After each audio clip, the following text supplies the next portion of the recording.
अब तक मैंने आपको 10 टाइप करवा चुका हूं चैप्टर नंबर 1 के। बचे हुए 5 टाइप आज करवा देंगे हम, और उसी के साथ मोटा मोटा चैप्टर नंबर 1 खत्म हो जाएगा। ऐसा नहीं है सभी तरह के क्वेश्चन हो जाएंगे, जो क्वेश्चंस रह जाएंगे उन्हें रिवीजन में करा देंगे। तो देखिए मैं स्क्रीन शेयर करता हूं।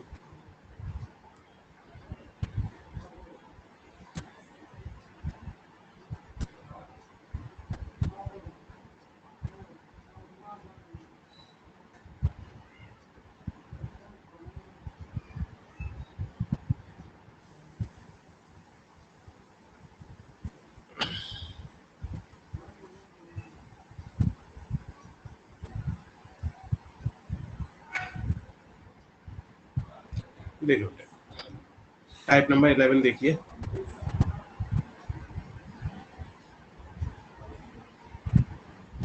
ये देखिए क्वेश्चन को थोड़ा बड़ा कर देता हूं मैं।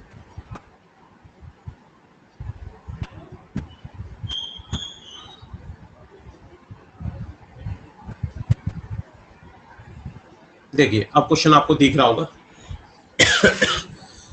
Without actually performing the long division, मतलब बिना डिवाइड करे हमें ये पता करना है कि ये जो नंबर आएगा ये नॉन टर्मिनेटिंग आएगा, रिपीटिंग डेसिमल एक्सप्रेशन आएगा, या टर्मिनेटिंग आएगा, या नॉन रिपीटिंग।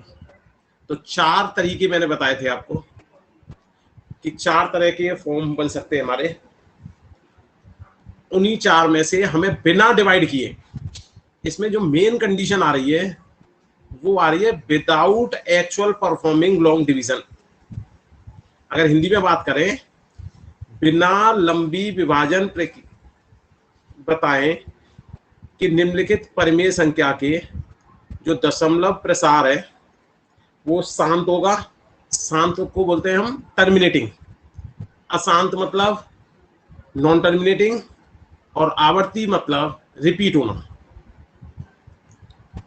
ठीक है, तो हम ये देखेंगे बिना डिवाइड करे इन सभी को हमें चेक करना है कि इनका जो डेसिमल एक्सपेंशन होगा, दशमलव प्रसार जो होगा, वो टर्मिनेटिंग होगा, नॉन टर्मिनेटिंग होगा, रिपीटिंग होगा, नॉन रिपीटिंग होगा। तो 4 चीज चेक करनी है। चल, सबसे पहली बात जो हमें याद रखनी है ऐसा करते समय,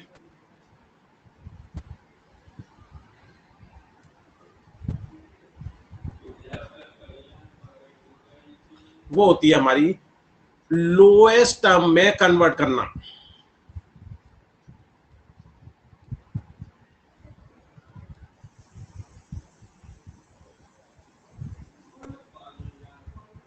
मतलब हमें इसे लोएस्ट टर्म में कन्वर्ट करना है किसी भी क्वेश्चन को पहले, उसके बाद हम चेक करेंगे ये सारी चीजें।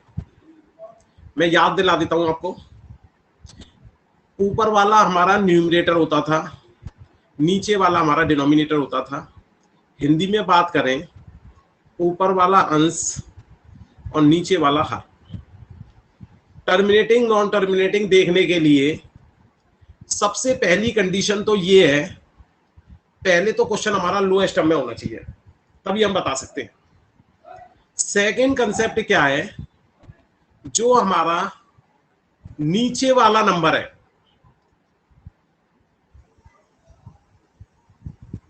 और नीचे वाला नंबर का मतलब क्या निकलता है बेटा हमारा, डिनोमिनेटर अगर इंग्लिश में बात करें तो, और हिंदी में यदि बात करें तो हर।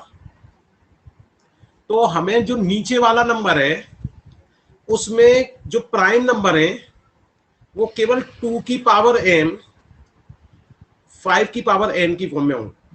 अगर इसके अलावा 2 और 5 के अलावा कोई और प्राइम नंबर मिल गया उसमें लोएस्ट टर्म में कन्वर्ट करने के बाद भी, तो फिर हम कह सकते हैं कि वो नंबर नॉन टर्मिनेटिंग होगा। अब ये एग्जांपल देखेंगे, उससे हमें समझ में आ जाएगा। तो प्राइम नंबर जो थे हमारे, एक बार लिख देता हूं मैं, सबसे छोटा प्राइम नंबर मेरा 2 होता है, उसके बाद 3, 5, 7, 11, 13, 19, इस तरह से हमारे प्राइम नंबर। तो आप ये देखना है आपको कि ये 2 और 5 अगर नीचे प्राइम नंबर में आ रहे हैं तो टर्मिनेटिंग होगा। केवल 2 आए तब भी टर्मिनेटिंग, केवल 5 आए तब भी टर्मिनेटिंग, 2 भी आए 5 भी आए तब भी टर्मिनेटिंग। लेकिन अगर 2 5 के साथ में या 2 के साथ में अदर कोई प्राइम नंबर आ गया, 2 और 5 को छोड़ के अदर कोई प्राइम नंबर आ गया, तो वो नॉन टर्मिनेटिंग हो जाता है डायरेक्ट। बस विशेष कंडीशन जो याद रखनी है तुम्हें, वो रखनी है लोएस्ट टर्म में कन्वर्ट करने के बाद। और लोएस्ट टर्म में कन्वर्ट करने का मतलब निकलता है काट पीट करने के बाद। अगर सेम टेबल से न्यूमरेटर और डिनोमिनेटर डिवाइड हो रहे हैं तो उसे काट लेना है। एग्जांपल से समझते हैं। सबसे पहले मुझे सबसे बेस्ट एग्जांपल लगता है इस एक्सरसाइज का ये वाला, 8th को कर दें, बाकी सबको धीरे धीरे करेंगे। तो सबसे पहले मेरे को जो बेस्ट एग्जांपल लगता है उसी को समझाता हूं मैं। ये दे रखा है मेरा 6/50। अगर मैंने ये फर्स्ट वाली कंडीशन फॉलो की पहले, तो मुझे इससे लोएस्ट टर्म में कन्वर्ट करना है। लोएस्ट टर्म में कन्वर्ट करने के लिए मैंने इसे 3 से काटा 2 टाइम्स, 3 से काटा 5 टाइम्स। अब ये क्वेश्चन बन गया 2/5। हमें ऊपर नहीं देखना न्यूमरेटर में क्या आ रहा है क्या नहीं आ रहा, मुझे कोई मतलब नहीं, मुझे तो केवल डिनोमिनेटर को देखना है। मैंने कहा था जो डिनोमिनेटर है उसमें ओनली 2 एज ए फैक्टर आ रहा है या 2 की कोई पावर आ रही है तो टर्मिनेटिंग। ओनली 5 आ रहा है या 5 की कोई पावर आ रही है तो भी हमारा टर्मिनेटिंग। लेकिन अगर इसमें 3 आ रहा है, 7 आ रहा है, 11 आ रहा है, 13 आ रहा है, मतलब अदर प्राइम नंबर 2 एंड 5, 2 और 5 को छोड़कर बाकी और प्राइम नंबर यदि इसके अंदर आ रहे हैं तो हम कह सकते हैं कि ये जो संख्या है ये नॉन टर्मिनेटिंग होगी। अब ओनली 2 एंड वो सॉरी ओनली मत लगाओ, इसमें लगाओ 2 एंड 5, मतलब 2 भी आ जाए 5 भी आ जाए। तो केवल आपको ये 3 कंडीशन याद रखनी है, और वो भी कहां के लिए, डिनोमिनेटर के लिए। हिंदी में क्या बोलते हैं इसको, हर। बाकी और कोई कंडीशन याद नहीं रखनी। तो हमने देखा यहां पे इसमें डिनोमिनेटर में केवल 5 की पावर 1 आ रही है, लिख देंगे सिंस डिनोमिनेटर कंटेन 5 की power 1 age factor, so it is terminating number. केवल फर्स्ट क्वेश्चन के अंदर हमें यही पता करना है कि क्या ये टर्मिनेटिंग है, क्या ये नॉन टर्मिनेटिंग है। अगर नॉन टर्मिनेटिंग है तो फिर चेक करना है रिपीटिंग है या नॉन रिपीटिंग है। उतारिए बेटा।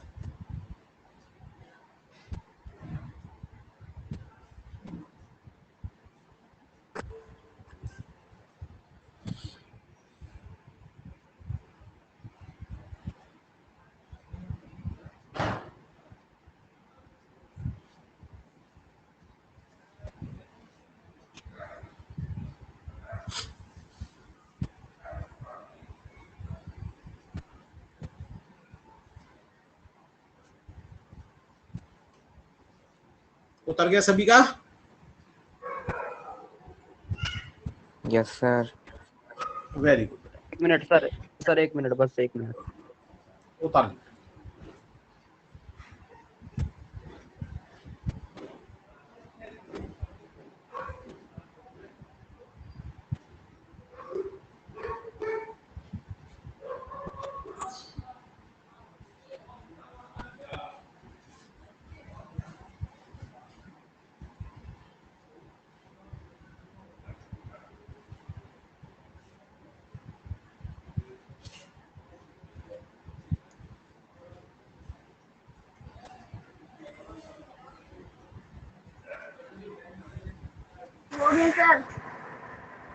चलिए बेटा, अब हम फर्स्ट वाला देखते हैं। इसमें 13/3125 आ रहा है।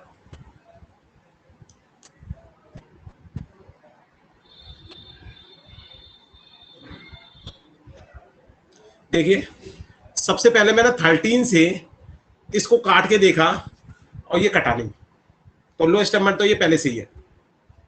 अब मैंने क्या किया, डिनोमिनेटर के फैक्टर कर लिए।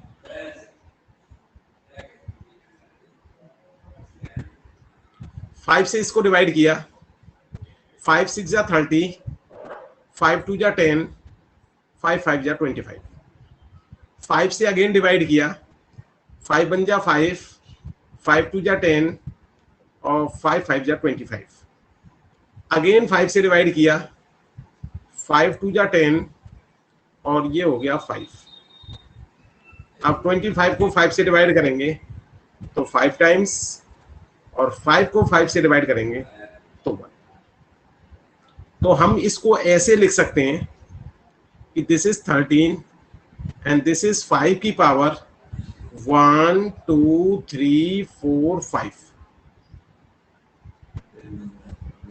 अब देखिए, ये लोएस्ट टर्म में तो है, ये लोएस्ट टर्म का विशेष रूप से ध्यान रखना है बात। लोएस्ट टर्म में है और जो डिनोमिनेटर है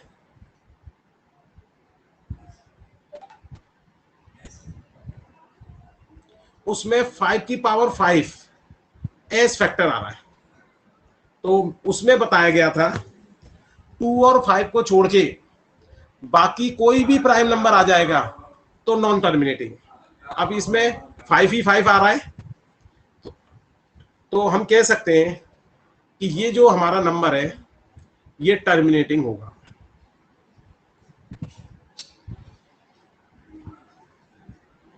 सेकंड देखते हैं सी का।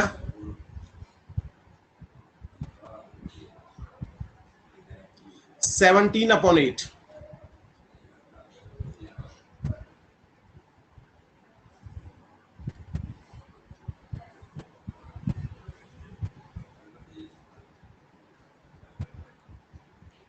सेवनटीन अपॉन 8 में हमने देखा 17 प्राइम नंबर है, तो लोएस्ट टर्म में तो ये पहले से ही दे रखा है।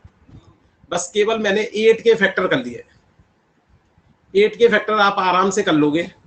ये 4 टाइम्स गया, ये 2 टाइम्स गया, ये 1 टाइम्स गया, तो इसका मतलब नीचे हम लिख सकते हैं 2 की पावर 3। अब सिंस डिनोमिनेटर एज 2 की पावर 3 एज फैक्टर, तो हमारी कंडीशन क्या थी, 2 को छोड़कर 5 को छोड़कर 2 और 5 को छोड़कर बाकी कोई भी प्राइम नंबर दिख जाए इन डिनोमिनेटर लोएस्ट टर्म में कन्वर्ट करने के बाद, तो हम कह सकते हैं कि जो ये संख्या है, जो ये नंबर है हमारा, ये नंबर हमारा rational number, sorry terminating number होगा।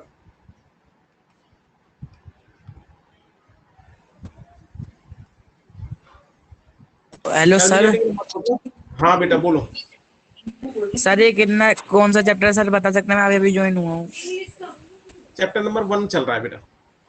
ठीक है सर, ठीक है। चैप्टर नंबर 1 के ऑब्जेक्टिव टाइप के क्वेश्चंस करा रहा हूं मैं। अब देखते हैं इसमें इसी तरह हम जो है बाकी के क्वेश्चनों को करेंगे। इसमें 1-2 क्वेश्चन में एग्जांपल में और बता देता हूं। जैसे ये तीसरा वाला ही ठीक लग रहा है मुझे, 64 अपॉन 455।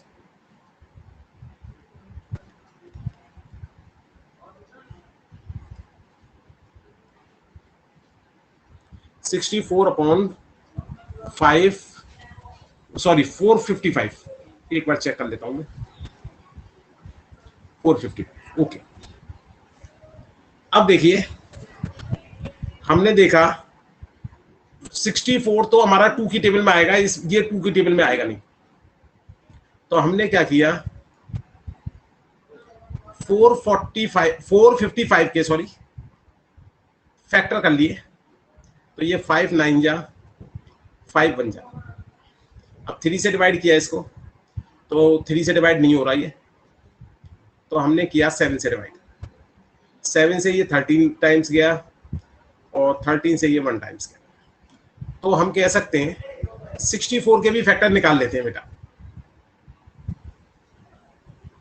2 से गया 32 टाइम्स, 2 से 16, 2 से 8, 2 से 4, 2 से 2 times and last one is 2 से 1 टाइम्स।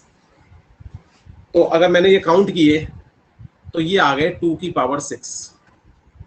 नीचे आ गया मेरा 5 की पावर 1, 7 की power 1 and last one is 13 की पावर 1। अब हमने देखा ये कट तो रहा नहीं है, तो हमने नीचे देखा कि डिनोमिनेटर के अंदर हमारा 5 आ रहा है, तो कोई बात नहीं, 5 आ सकता है, कोई बात नहीं। लेकिन 2 और 5 के अलावा इसमें 7 और 13 और आ रहा है, तो इसका मतलब हम कह सकते हैं कि ये जो नंबर होगा ये हमारा नॉन टर्मिनेटिंग नंबर होगा।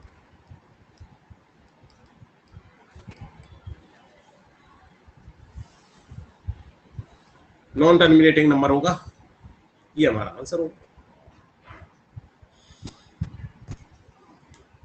आगे देखिए, एक क्वेश्चन और कराता हूं इसमें, बाकी आपको खुद करने हैं।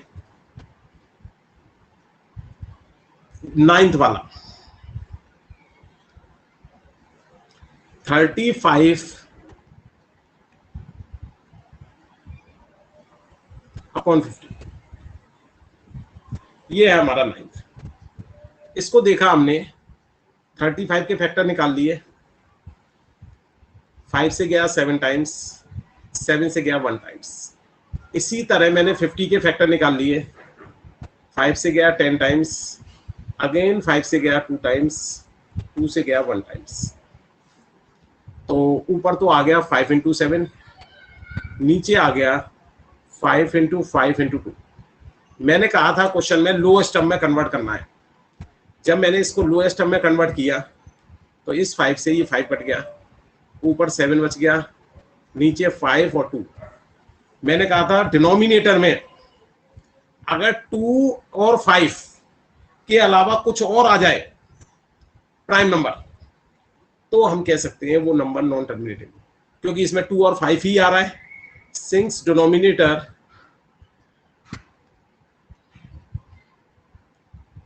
एज 5 की पावर 1, 2 की पावर 1 एज ए फैक्टर्स, सो ये कैसी संख्या होगी हमारी? टर्मिनेटिंग। नोट करो जल्दी से।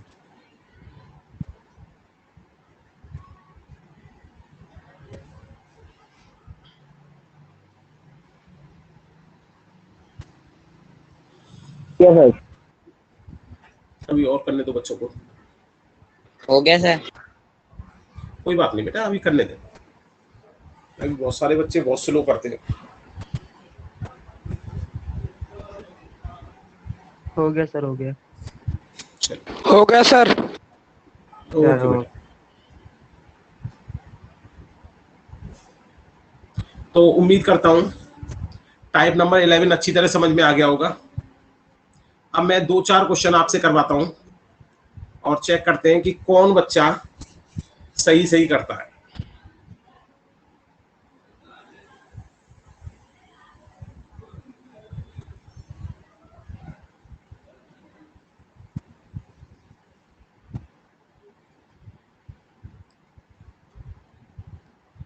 एक्स्ट्रा क्वेश्चन है।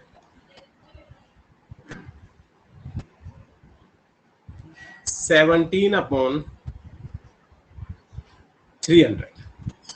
अब पता करना है ये टर्मिनेटिंग होगा कि नॉन टर्मिनेटिंग होगा।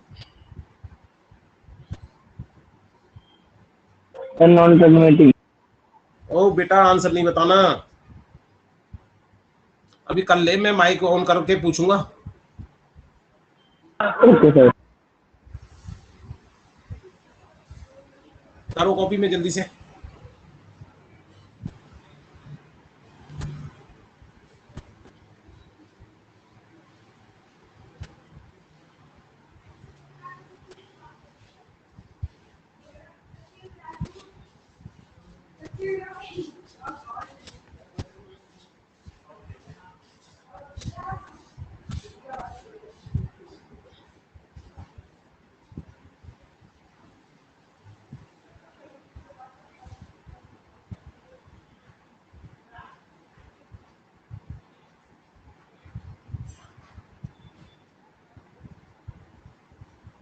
चलिए चेक करिए अपना अपना आंसर।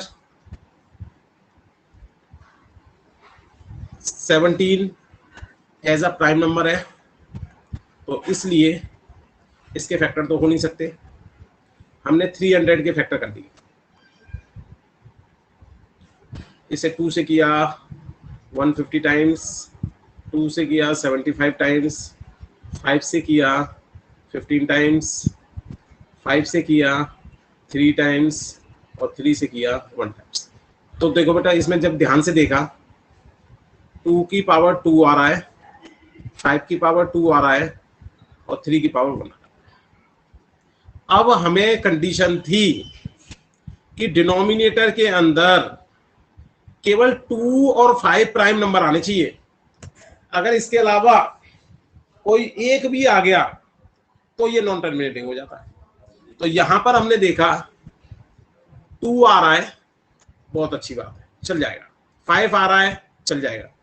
लेकिन जो ये 3 आ रहा है, ये मेरा काम बिगाड़ देगा। तो इसलिए हम कह देंगे, क्योंकि डिनोमिनेटर में 3 आ रहा है लोएस्ट टर्म में कन्वर्ट करने के बाद, इसलिए ये हमारा होगा non terminating. Sir non terminating होगा। हाँ, और ध्यान रखो, जिस नंबर को हम P अपॉन Q के फॉर्म में लिख सकते हैं, Q हमारा नॉट इक्वल सर टू ये एक बार और 0, समझा लीजिए। हमारा को प्राइम इंटीजर हो, तो हम कह सकते हैं वो रेशनल नंबर होगा। और रेशनल नंबर की डेफिनेशन होती है नॉन टर्मिनेटिंग तो रिपीटिंग, अगर नॉन रिपीटिंग तो टर्मिनेटिंग। और जबकि इरेशनल नंबर की डेफिनेशन होती थी हमारी नॉन टर्मिनेटिंग नॉन रिपीटिंग। तो ये ध्यान रखें, क्योंकि ऊपर सभी नंबर्स हमारे P अपॉन Q के फॉर्म में दे रखे। जब ये नॉन टर्मिनेटिंग आया है तो इसका मतलब, क्योंकि ये रेशनल है, इसलिए रिपीटिंग पक्का होगा ये। तो इससे भी आइडिया लगा सकते हैं रिपीटिंग और नॉन रिपीटिंग का। अगर कोई इरेशनल नंबर है तो वो नॉन टर्मिनेटिंग नॉन रिपीटिंग हो जाएगा। तो बिना डिवाइड करे हम आइडिया लगाएंगे, तो इस तरह से कर सकते हैं। अगर मैं इसी क्वेश्चन को थोड़ा सा और बढ़िया बनाऊं तो हम क्या कर सकते हैं,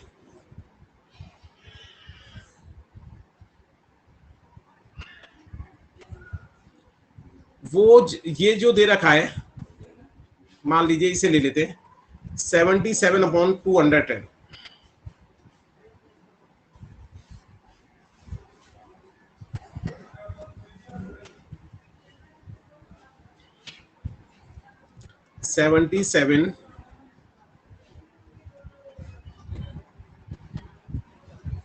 अपॉन 77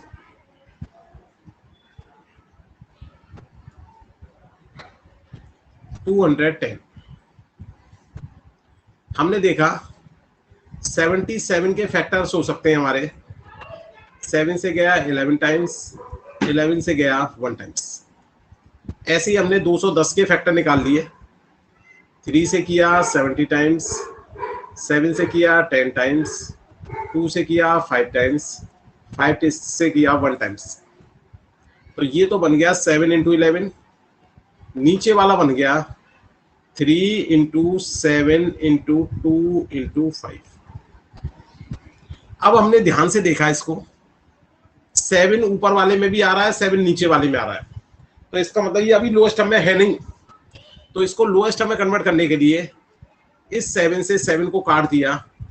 तो अब क्वेश्चन रह गया 11 अपॉन 3 इंटू 2 इंटू 5।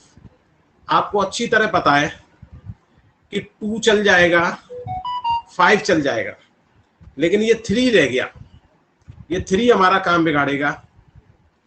इस 3 की वजह से ये जो क्वेश्चन है हमारा नॉन टर्मिनेटिंग हो गया। अगर इसके अंदर 3 नहीं होता, केवल 2 और 5 और भी बहुत सारे होते, तब भी ये टर्मिनेटिंग हो सकता था। लेकिन क्योंकि 3 एज ए फैक्टर आ गया डिनोमिनेटर में, 7 एज ए फैक्टर आ जाए 11 एज ए फैक्टर आ जाए, 19 एज ए फैक्टर आ जाए, 13 एज ए फैक्टर आ जाए, तो वो सारे नंबर हमारे नॉन टर्मिनेटिंग हो जाते हैं। सिंपल सा कंसेप्ट है।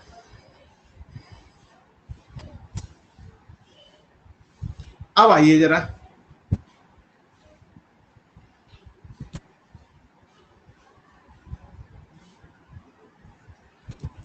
Type number 12। ये क्या कह रहा है, अगर SCF हमें 9 दे रखा है, एक नंबर हमें दे दिया 306, दूसरा नंबर हमें दे दिया 657, इन दोनों का SCF दे दिया 9, इन दोनों का LCM पूछ रहा है। मैंने एक फॉर्मूला बताया था, अगर LCM का SCF के साथ मल्टीप्लाई कर दिया जाए तो वो बराबर होता है प्रोडक्ट ऑफ टू नंबर्स। ध्यान रखना, ये फॉर्मूला जब ही काम करेगा जब आपको 2 नंबर दे रखें। अगर क्वेश्चन में 3 नंबर दे दे, 4 नंबर दे दे, 5 नंबर दे दे, तो ये फॉर्मूला काम नहीं करता। तो हमने यहां पे देखा LCM हमें निकालना है, SCF मुझे 9 दे रखा है,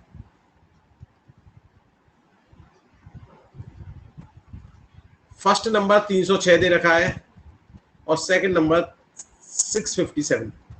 इसमें उल्टा भी कर दें, सेकंड नंबर को फर्स्ट में लिख दें और फर्स्ट नंबर को सेकंड में लिख दें, तब भी आंसर सेम आता है, तो बहुत ज्यादा परेशानी नहीं है। LCM का 9 के साथ मल्टीप्लाई हो रहा है, जब इधर जाएगा तो ये डिवाइड में चला जाएगा। अब इसको हम काट पीट कर लेते हैं। देखिए 3 से गया, ये गया हमारा 3 से 102।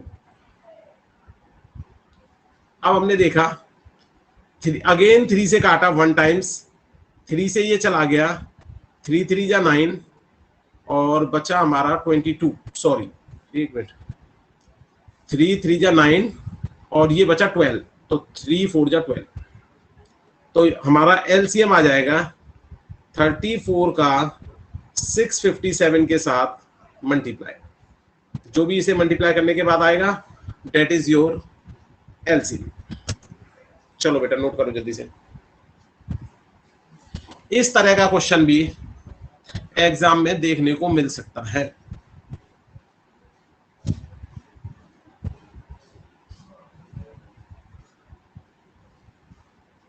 सर एक बार शॉर्ट फॉर्म में दोबारा समझा दीजिए। बेटा LCM का अगर SCF के साथ मल्टीप्लाई किया जाता है तो वो प्रोडक्ट ऑफ 2 नंबर के बराबर होता है। ये फॉर्मूला है हमारा, ये जो मैंने येलो कलर से इंडिकेट कर दिया, ये हमारा फॉर्मूला दिया। अब LCM हमें दे नहीं रखा, निकालना है। SCF हमें 9 दे रखा है, पहला नंबर 306 और दूसरा नंबर 657। अब 9 के साथ यहाँ पे मल्टीप्लाई हो रहा है तो यहाँ डिवाइड में चला जाएगा। पहले मैंने 3 से कैंसिल आउट कर दिया दोनों को, फिर 3 से अगेन कैंसिल आउट कर दिया। अब बस 34 का 657 के साथ आपको मल्टीप्लाई करना है और आपका आंसर आ जाएगा।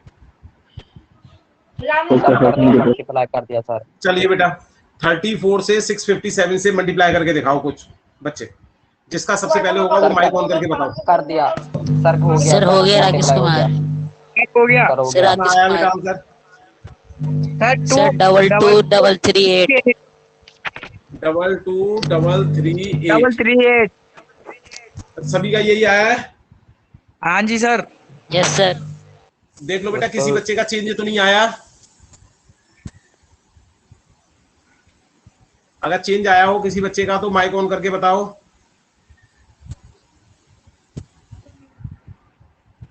चलिए इसका मतलब सभी का सेम आ रहा है। मेरा भी 22,000। चलो बहुत बढ़िया। अब आते हैं हम टाइप नंबर 13 पे। ये टाइप नंबर 13 मेरा मोस्ट इंपॉर्टेंट क्वेश्चन है। इस तरह का क्वेश्चन आपको बोर्ड में अवश्य मिलेगा।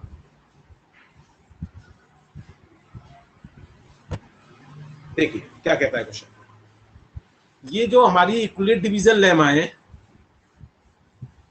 ये जो कहती है दो पॉजिटिव इंटीजर ए और बी वो जब एग्जिस्ट करेंगे, और वो भी यूनिकली एग्जिस्ट करेंगे, जब हमारा इसका जो रिमाइंडर है वो क्या कंडीशन फॉलो करेगा, क्या सेटिस्फाई करेगा कंडीशन।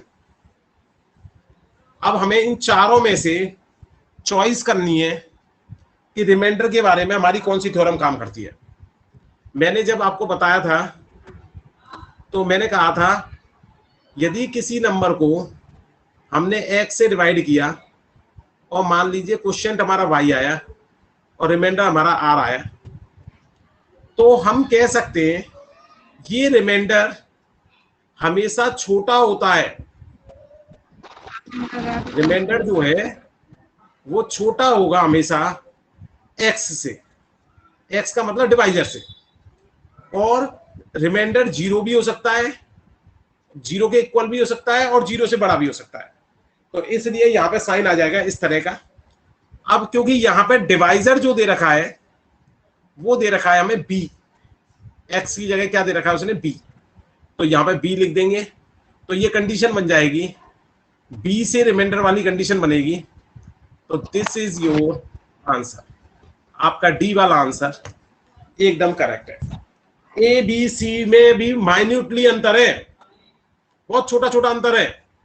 अगर हमने ध्यान से नहीं देखा तो इस क्वेश्चन को हम एग्जाम में गलत कर देंगे। हमेशा याद करो जो डिवाइजर होता है, डिवाइजर का मतलब जिससे डिवाइड किया, वो हमेशा जो डिवाइजर होगा, अगर रिमाइंडर के साथ कंसेप्ट बनाएंगे, मतलब रिमाइंडर जो है वो डिवाइजर से हमेशा छोटा होगा।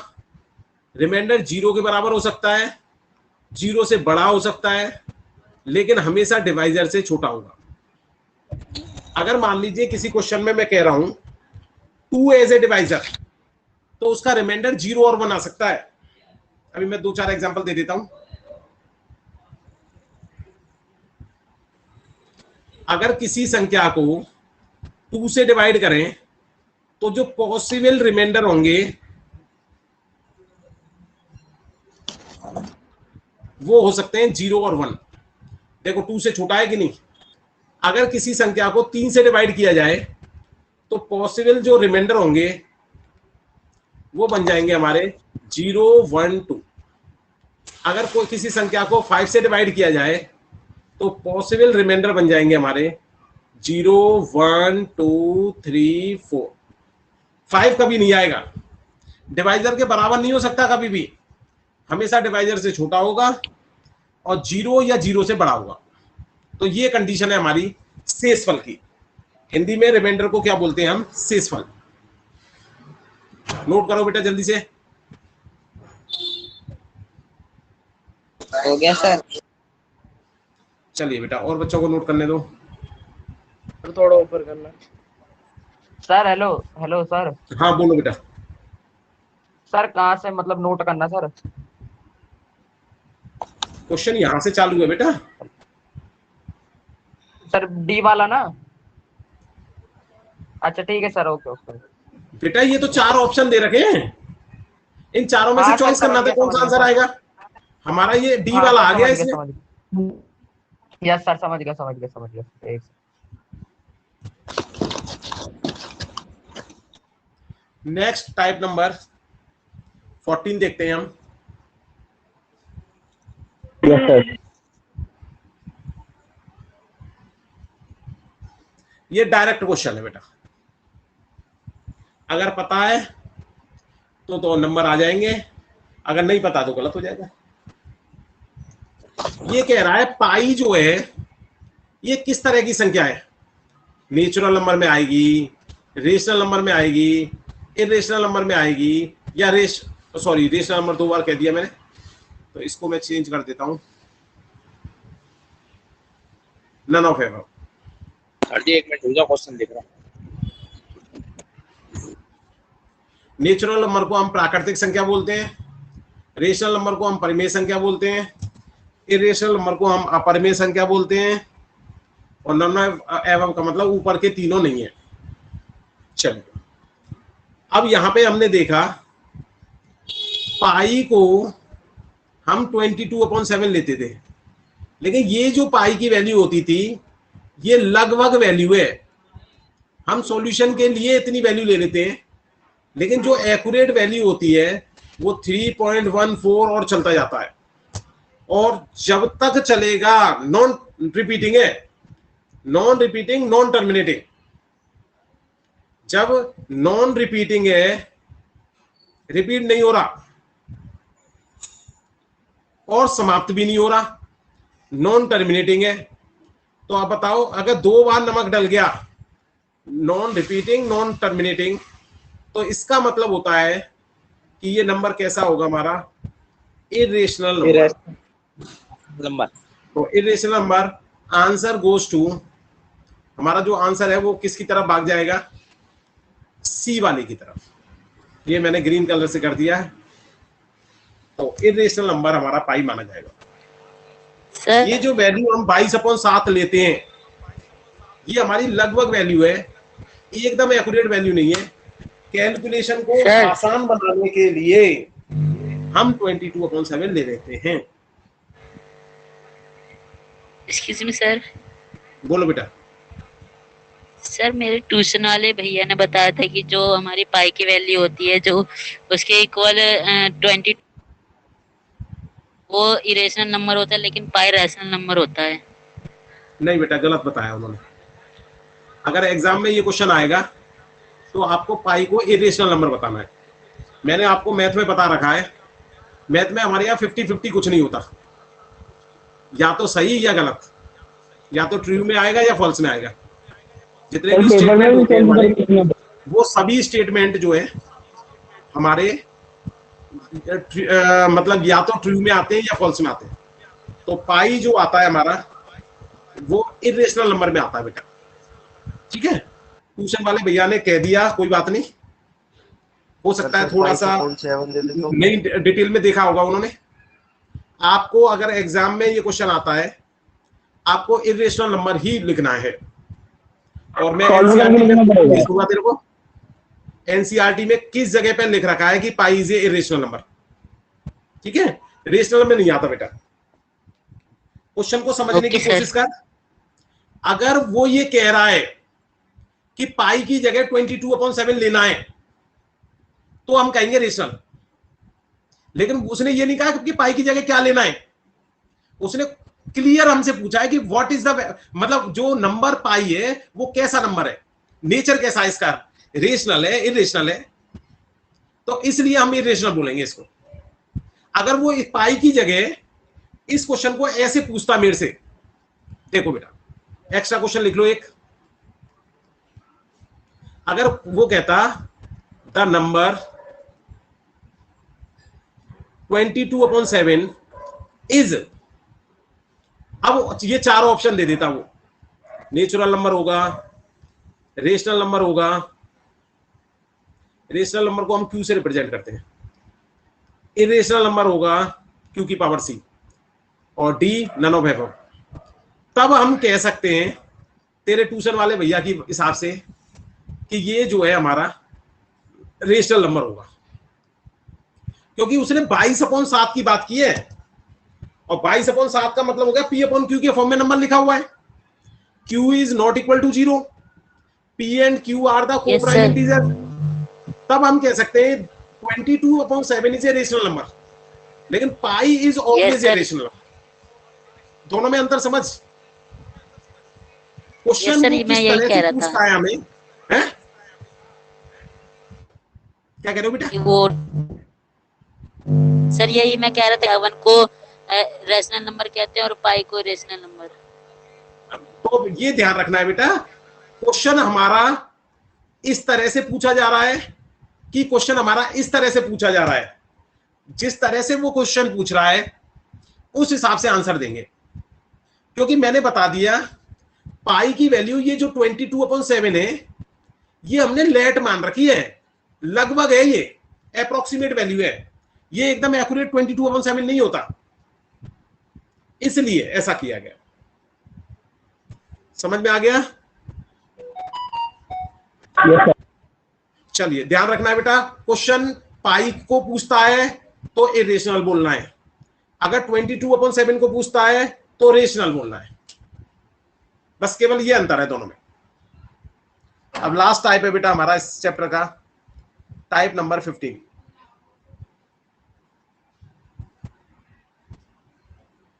क्वेश्चन सेम है हमारा, एक अभी थोड़ी देर पहले फॉर्मूला हमने किया था, केवल कैलकुलेशन में अंतर है।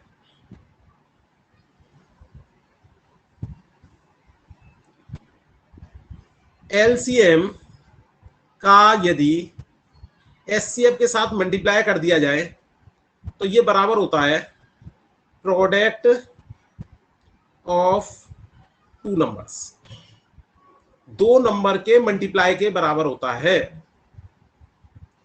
एलसीएम इस क्वेश्चन के अंदर मुझे 48 दे रखा है, एचसीएफ इस क्वेश्चन के अंदर मुझे 8 दे रखा है। पहला नंबर मुझे क्वेश्चन के अंदर 16 दे रखा है, दूसरा नंबर क्वेश्चन के अंदर मुझे y दे रखा है। केवल मुझे इसकी कैलकुलेशन करनी है और जैसे ही कैलकुलेशन करूंगा मेरी y की वैल्यू आ जाएगी।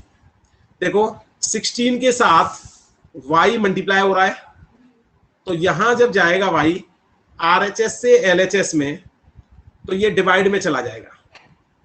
अब मैं डायरेक्ट मल्टीप्लाई कैसे करेंगे? 8 से 16 को काटा हमने, ये कट गया हमारा 2 टाइम्स। 2 से हमने 48 को काटा 24 टाइम्स। इस तरह से हमारे y की वैल्यू 24 आ जाएगी। अभी एक बच्चे ने बेटा कुछ पूछा था, क्या पूछा था दोबारा बताओ मुझे। सर मैं ये कह रहा हूँ कि मतलब इस 16 को y से मतलब मल्टीप्लाई कैसे करेंगे? 16 को अगर y से मल्टीप्लाई करेगा तो 16y हो जाएगा, लेकिन हमें तो y की वैल्यू निकालनी है, इसलिए 16 को हमने क्या किया, RHS से LHS में भेज दिया। मैंने बता रखा है यदि कभी कोई ऑपरेशन LHS के अंदर प्लस का हो रहा है तो जब ये जाएगा RHS में तो माइनस का हो जाता है, या उसका उल्टा हो, अगर कोई RHS के अंदर प्लस हो रहा है और वो LHS में जाएगा तो माइनस हो जाएगा। इसी तरह से यदि LHS में कोई माइनस का ऑपरेशन हो रहा है, जब वो RHS में जाता है मतलब साइड चेंज करता है, आप ऐसे कह सकते हो, तो ये माइनस से हो जाता है प्लस। अगर कोई मल्टीप्लाई का ऑपरेशन है तो वो डिवाइड बन जाता है, और यदि डिवाइड का ऑपरेशन है तो वो मल्टीप्लाई बन जाता है। ये सिंपल रूल है जो हम 6th क्लास से बताते आ रहे हैं आपको, शिफ्टिंग ऑफ टर्म्स। मतलब अगर LHS से RHS में किसी टर्म को भेज रहे हैं तो प्लस वाली चीज माइनस की हो जाती है, माइनस वाली चीज प्लस की हो जाती है, मल्टीप्लाई वाली चीज डिवाइड की हो जाती है, और डिवाइड वाली चीज मल्टीप्लाई की। ये कंसेप्ट है सिंपल सा। सर बोलो बेटा। सर अगर दोनों साइड में नंबर सर साउंड प्रॉब्लम आ रहा है। बेटा तुम लोग माइक ऑफ करो, बाकी के सब, केवल जिस बच्चे को क्वेश्चन पूछना है वो माइक ऑन करो। बोल बेटा, दोबारा ऑन कर पाए माइक। सर हाँ बोल। सर अगर अपॉन सर राकेश कुमार से ही साउंड वो आ रहा है। नहीं बेटा आवाज क्लियर नहीं आ पा रही मेरे पास। सर मेरे को भी ऐसा नहीं कर, आ रहा। चैट बॉक्स में लिख के दे क्वेश्चन मुझे, चैट बॉक्स में भेज दे क्वेश्चन। क्वेश्चन समझ में नहीं आ रहा बेटा मुझे।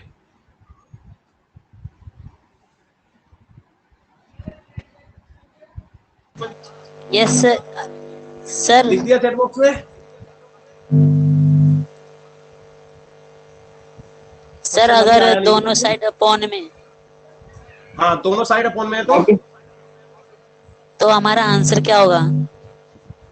कोई बात नहीं, देखो एक एग्जांपल ऐसा ही बना लेते हैं।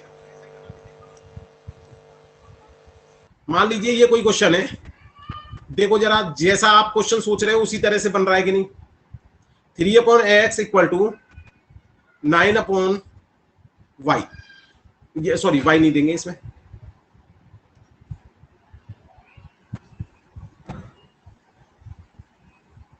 ये चल जाएगा तेरा क्वेश्चन। अपॉन में इस क्वेश्चन को मान सकता हूं क्या बेटा? Yes sir. या कोई और क्वेश्चन बनाना चाहे तो तू बना दे, फिर मैं सॉल्व कर देता हूं।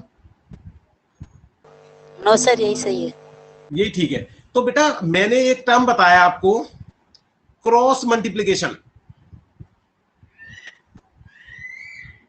ऐसे केस में हम क्या करते हैं, सबसे पहले क्रॉस मल्टीप्लाई करते हैं। तो जब इसको क्रॉस मल्टीप्लाई करेंगे तो ये 3 into 7 equal to x into 9 आ जाएगा। अब सेम कंडीशन ये वाली बन गई, x का 9 के साथ हो रहा है मल्टीप्लाई, तो जब 9 हमारा LHS में जाएगा तो ये हो जाएगा डिवाइड।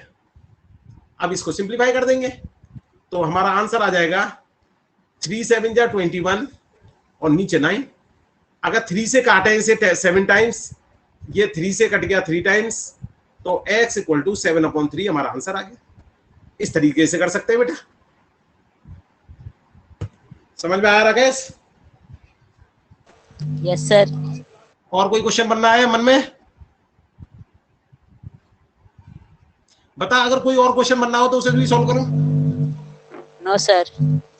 चलिए, अभी बेटा एक बच्चे ने माइक ऑन कर रखा है, इसकी वजह से डिस्टरबेंस आ रहा है। कौन बच्चा है ये?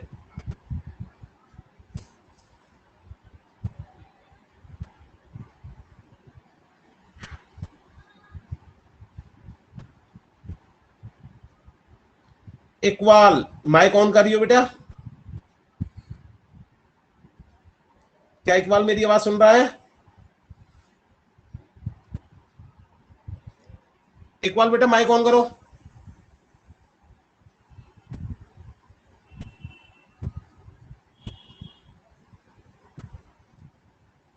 लग रहा है मुझे सुन नहीं पा रहा वो मुझे।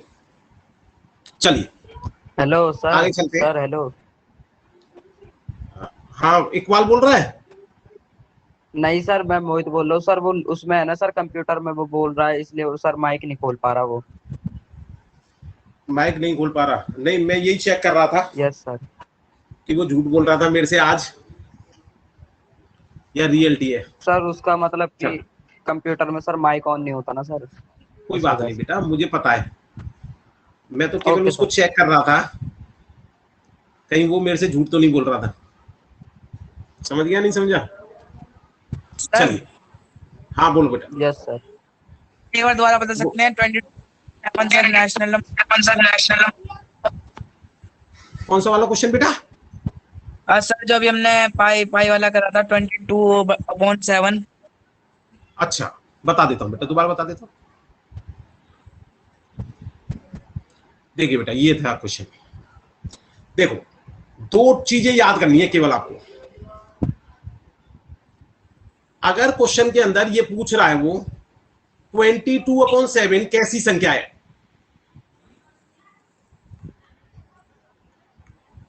क्योंकि वो हमसे 22/7 के बारे में पूछ रहा है, वो ये नहीं कह रहा पाई कैसी संख्या है, वो केवल हमसे कह रहा है 22/7 कैसी संख्या है।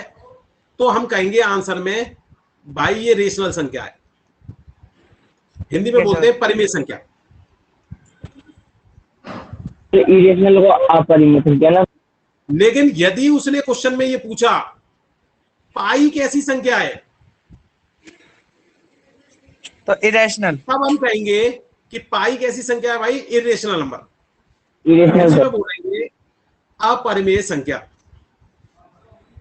केवल ये अंतर है, और कंफ्यूज होने की जरूरत नहीं है बेटा तुझे। ये देख लेना क्वेश्चन में 22/7 पूछ रहा है तेरे से, या वो पूछ रहा है पाई के बारे में। अगर पाई के बारे में पूछेगा तो इरेशनल नंबर, अगर 22/7 के बारे में पूछेगा तो रेशनल। आ गया समझ में बेटा? हाँ सर ठीक है। Yes sir. चलिए बेटा।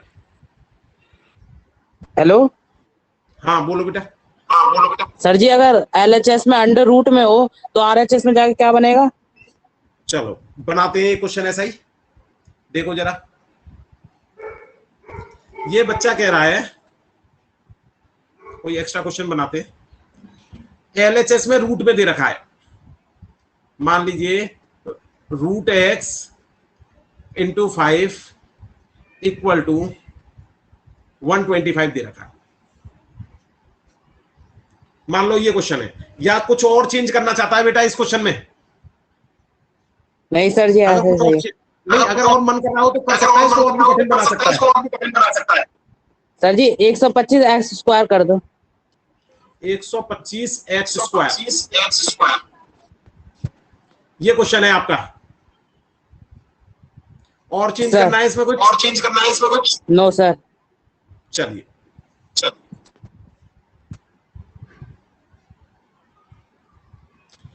हमने क्या किया, सबसे पहले ये जो रूट एक्स आ रहा है और ये एक्स स्क्वायर आ रहा है, वेरिएबल्स को एक साइड में करेंगे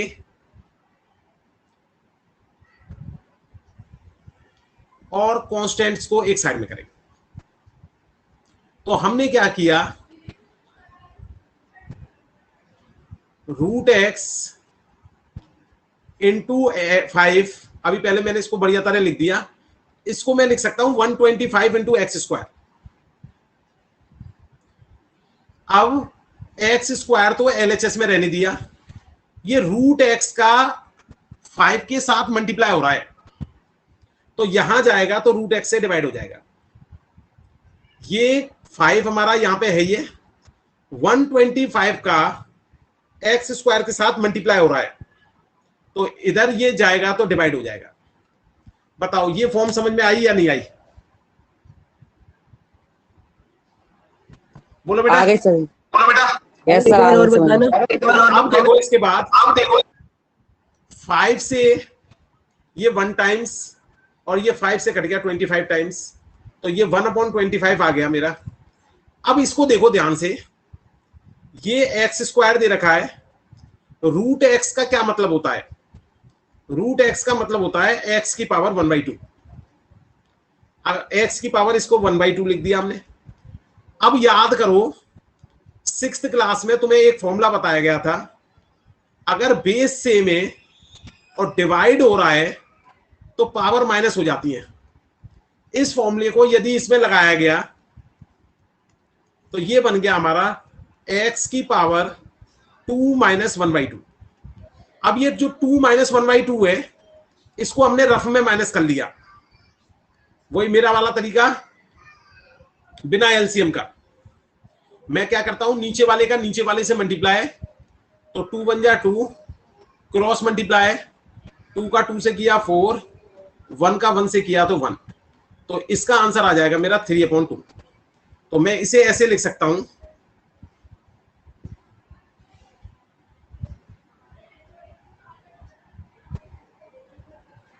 वन अपॉन 25 एक्स की पावर 3/2। अगर मैं इसमें x की वैल्यू निकालना चाहता हूं तो मैं करता हूं स्क्वायरिंग बोथ साइड, दोनों तरफ वर्ग करने पर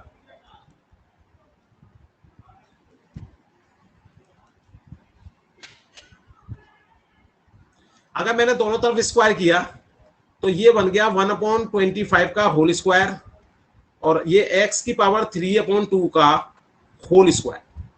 अब इसमें मैंने ध्यान से देखा तो ये जो 2 है इस 2 से कट जाएगा, तो इधर की साइड आ गया x³ और इधर बन गया 1/1 का 1 से मल्टीप्लाई करेंगे 1 ही आएगा और 25 का 25 से किया तो 625 आ गया। अब x की वैल्यू निकालने के लिए सर ये 6 कैसे आ गया? बोथ दी साइड कर देंगे, क्यूब रूट बोथ साइड,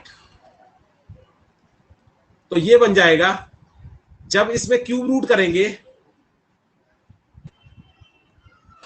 तो इसकी पावर 1/3 आ जाएगी और x³ की पावर 1/3 हो जाएगी। क्यूब रूट का मतलब 1/3, स्क्वायर रूट का मतलब 1/2, स्क्वायर का मतलब 2 और क्यूब का मतलब 3। तो यहां पर हमने देखा 625 के फैक्टर और कर लिए, तो ये 5 से गया 125 टाइम्स, अगेन 5 से गया 25 टाइम्स, 5 से गया 5 टाइम्स, 5 से गया 1 टाइम्स। तो ये बन गया हमारा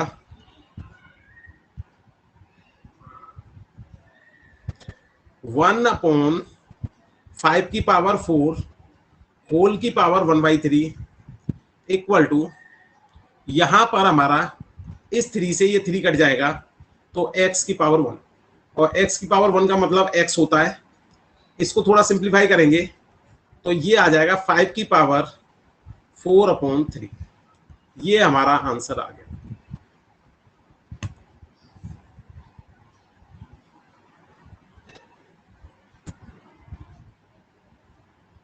नोट कर लो बेटा।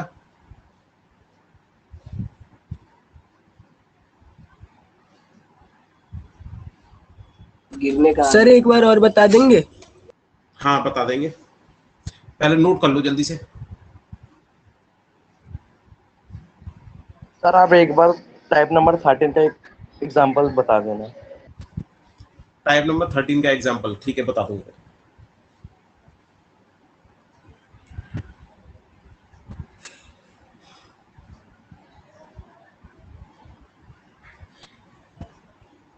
चलो बेटा इसको दोबारा देखते हैं जरा।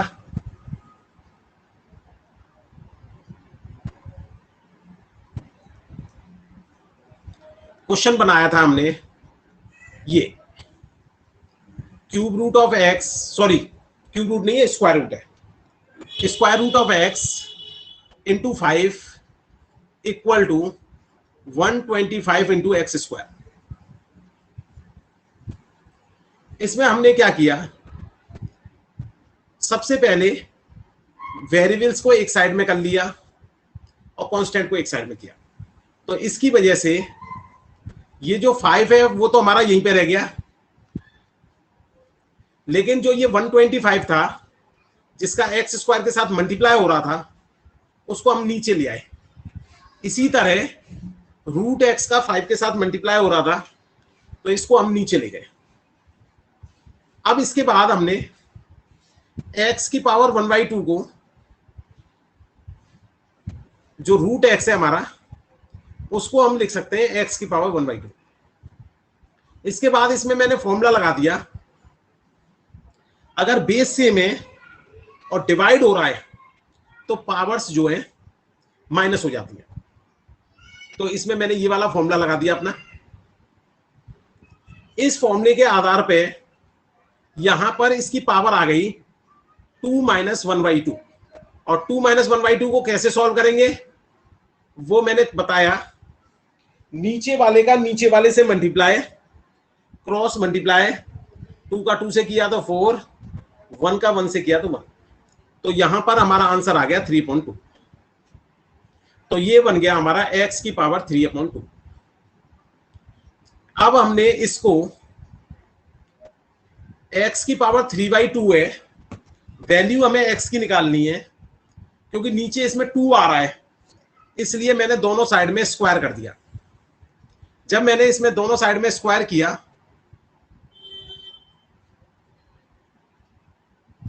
देखो जरा, जब दोनों साइड में मैंने स्क्वायर कर दिया तो 25 का स्क्वायर 625 हो गया, 1 का स्क्वायर 1 हो गया, और यहां इस 2 से ये 2 कट जाएगा तो ये x की पावर 3 हो गया। वैल्यू x की पावर 3 की नहीं निकालनी, हमें x की पावर 1 की निकालनी है। अब इसको 1 बनाने के लिए मुझे क्यूब रूट करना पड़ा बोथ साइड। जब इसमें क्यूब रूट किया, इसमें क्यूब रूट किया, यहां पे ये 3 से 3 कट गया तो x की पावर आ गई हमारी 1। बाकी जो 625 था इसके मैंने फैक्टर कर लिए। देखो यहां पे इसमें आ गया 5 की पावर 4, मैंने काउंट कर लिया 5 की पावर 4 आ गया। अब जब इसको सिंप्लीफाई किया तो ये बन गया 1/4/3। इसमें मैंने फॉर्मूला लगाया बेटा, ऐसे होता था फॉर्मूला, a की पावर m होल की पावर n, तो उसमें m इंटू n हो जाता था। इसको हम नॉर्मली केवल m n बोल सकते हैं।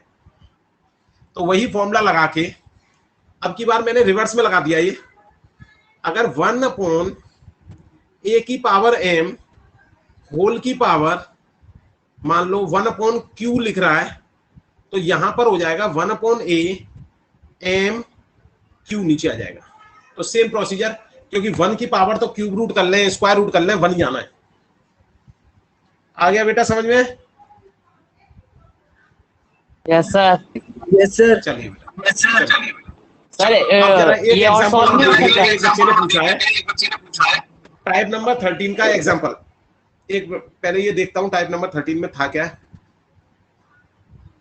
ये है टाइप नंबर 13 का एग्जांपल, देख लीजिए।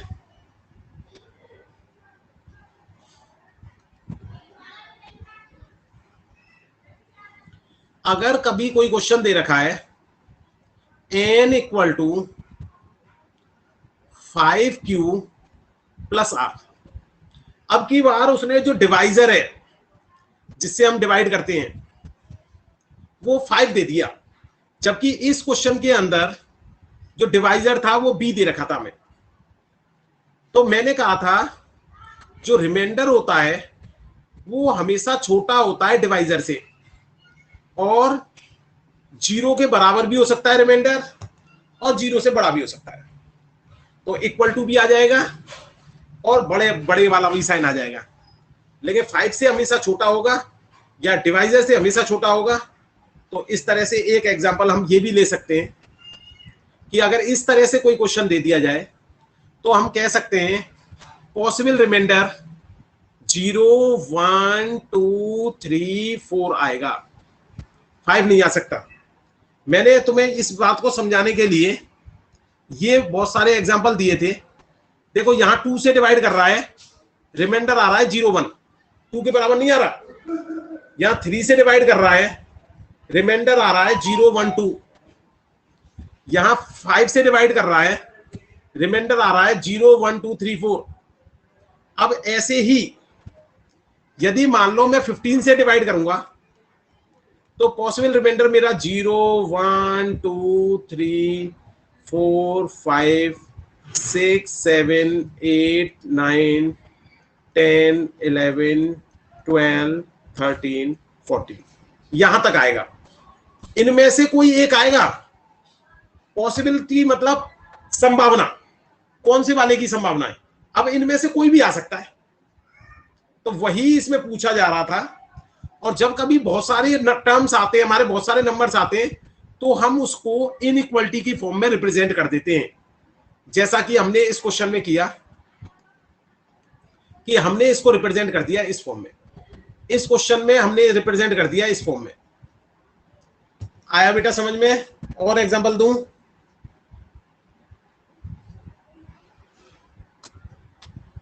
बता बेटा, और एग्जांपल दूं?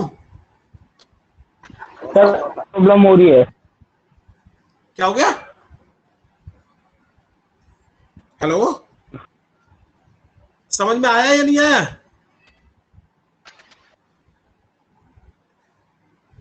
हेलो,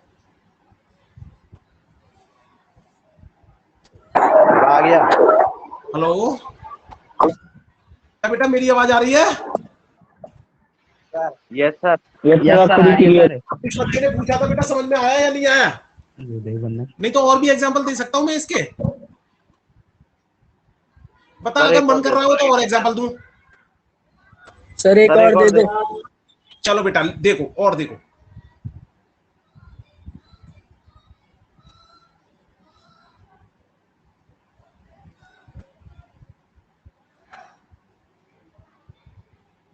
देखिए बेटा, और एग्जांपल देखो।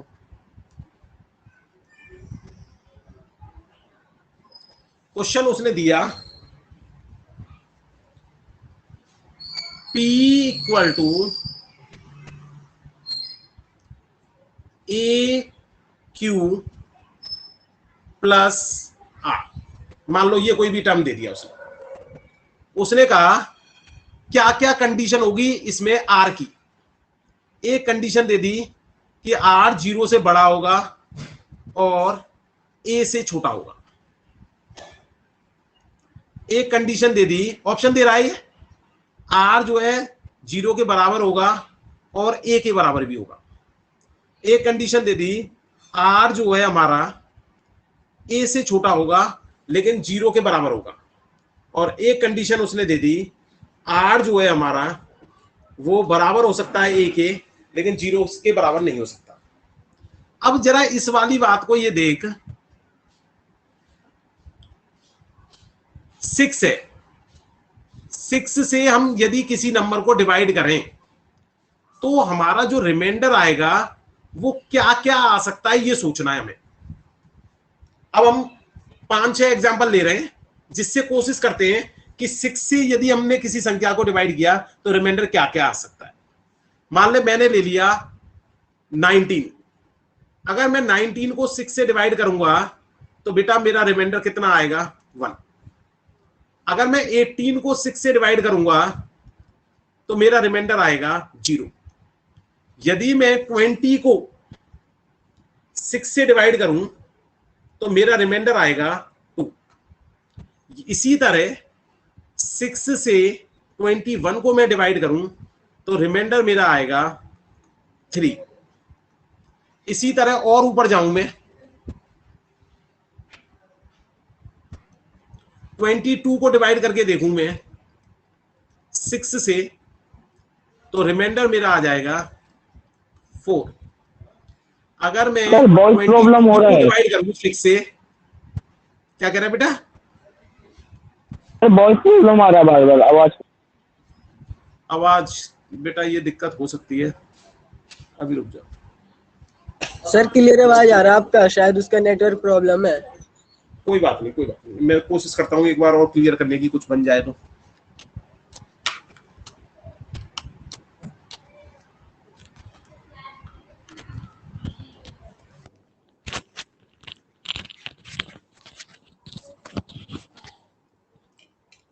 देखो बेटा अब क्लियर आ रही है, कुछ क्लियर हुई बेटा? Yes sir. Yes sir. इससे कर देते। अब देखिए 6 से 24 को डिवाइड करके देखा हमने तो ये 4 टाइम्स चला गया। अब देख 25 को डिवाइड किया, ये आ गया 1। अब देखो रिमाइंडर रिपीट होना चालू हो गई। अब जरा इन्हें एनालाइज करो, पहले रिमाइंडर हमारा 0 आ रहा था, फिर 1 आ रहा, 2 आ रहा, 3 आ रहा, 4, 5, लेकिन 6 नहीं आया कभी। तो इसका मतलब क्या है, जो डिवाइजर जो होता है हमारा, डिवाइजर मतलब जिससे डिवाइड करते हैं, रिमाइंडर उसके बराबर कभी आता ही नहीं है। क्या रिमाइंडर मेरा 0 आ सकता है? यस। क्या 1 आ सकता है? क्या 2 आ सकता है? 3, 4, 5। अब मैं संख्या कितनी भी बढ़ाता जाऊं घटाता जाऊं, लेकिन रिमाइंडर कभी भी 5 से बड़ा नहीं आ रहा मेरा। तो इसके आधार पे हम ये कह सकते हैं, जब हमने किसी संख्या को 6 से डिवाइड किया है तो जो रिमाइंडर है वो 0 आ सकता था, 1 आ सकता था, 2 आ सकता था, लेकिन कभी भी 6 के बराबर नहीं आया। तो इसका मतलब रिमाइंडर हमेशा डिवाइजर से छोटा आता है। जब रिमाइंडर हमारा डिवाइजर से छोटा आता है तो इसके आधार पर हमारा जो आंसर नंबर सी है ये करेक्ट हो गया। आया बेटा समझ में? हेलो, जिस बच्चे ने पूछा समझ में आया नहीं आया? Yes sir. चलो बेटा, चलिए बेटा, कल मिलेंगे स्कूल में। Thank you, bye sir, bye, good night. Good night sir. Good night, good night sir. Good night बेटा, गुड नाइट बेटा, good night sir. Good night. Voice problem हो जाती है सर। बेटा मेरे यहाँ से आवाज क्लियर आ रही है, दिक्कत जो है सर मेरे यहाँ थोड़ी बहुत। Yes sir. इस समय मेरी जो स्पीड है 180 की आ रही है इसमें। अब 180 की स्पीड पे अगर वॉइस ना जाए तो ऐसा तो पॉसिबल है नहीं। सर स्कूल के लिए बता देते कुछ। स्कूल के लिए स्कूल में पूछना बेटा। सर वो क्या नाम है क्या आपका? बोलते कौन? सर मोहम्मद कैफ। स्कूल में गए थे ना आज आप? Yes sir. तो फिर उसमें क्या पूछना है? सर ये कौन बोलो। कौन से दिन है मेरा?